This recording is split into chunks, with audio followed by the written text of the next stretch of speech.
योग गुरु बाबा रामदेव ने कहा, यह सनातन का अमृत काल है। जो लोग माघी माउनी अमावस्या के अमृत स्नान के दौरान यहाँ हैं, उन्हें मौन रहकर ध्यान और प्रार्थना करनी चाहिए और भजन में लीन होना चाहिए। सभी को दिल में आभार रखना चाहिए। ऐसे समय में हमें अपनी और दूसरों की सुरक्षा का ध्यान रखना चाहिए।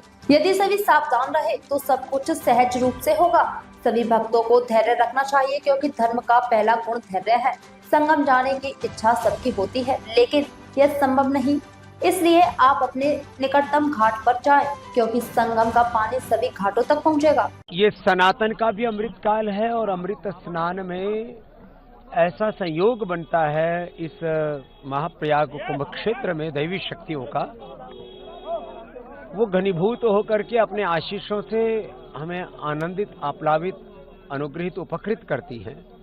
तो जो भी आज मौनी अमावस्या के इस अमृत स्नान में सौभाग्य प्राप्त कर रहे हैं, वे सब मौन पूर्वक जप, तप, ध्यान, भजन पूर्वक स्नान करें। अपने हृदय में भगवान के प्रति अनंत कृतज्ञता का भाव रख करके जो कोई बड़ा दोष जीवन में उसका परित्याग करें और किसी एक बड़े सद्गुण को जीवन में धारण करने का व्रत लें। अपने सनातनी होने का गर्व करें और अनुशासन में भी रहें।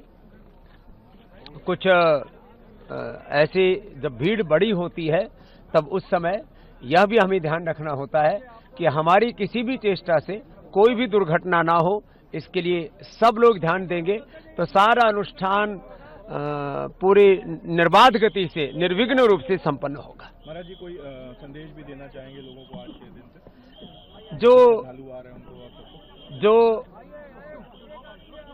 जो भी श्रद्धालु पूरे देश भर से यहाँ आ रहे हैं, क्योंकि करोड़ों की संख्या है, इसलिए धीरज रखें। धर्म का पहला लक्षण धैर्य है। दूसरा, कहीं रुके नहीं, प्रवाह से आगे बढ़ते रहें।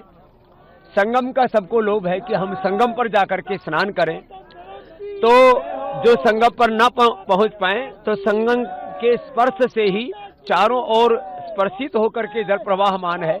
इसलिए जहां भी जिसको जल प्रवाह दिख रहा है वो जल अमृत जल ही है। उसको त्रिवेणी के संसर्ग से, संपर्क से उसको अमृतत्व उपलब्ध है।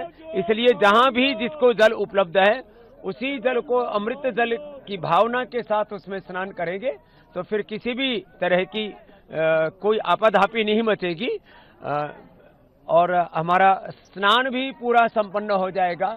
और सनातन का गर्व, ये हिंदू का महापर्व, महाकुंभ, ये हमें अपने अनंत पुण्य भी दे पाएगा।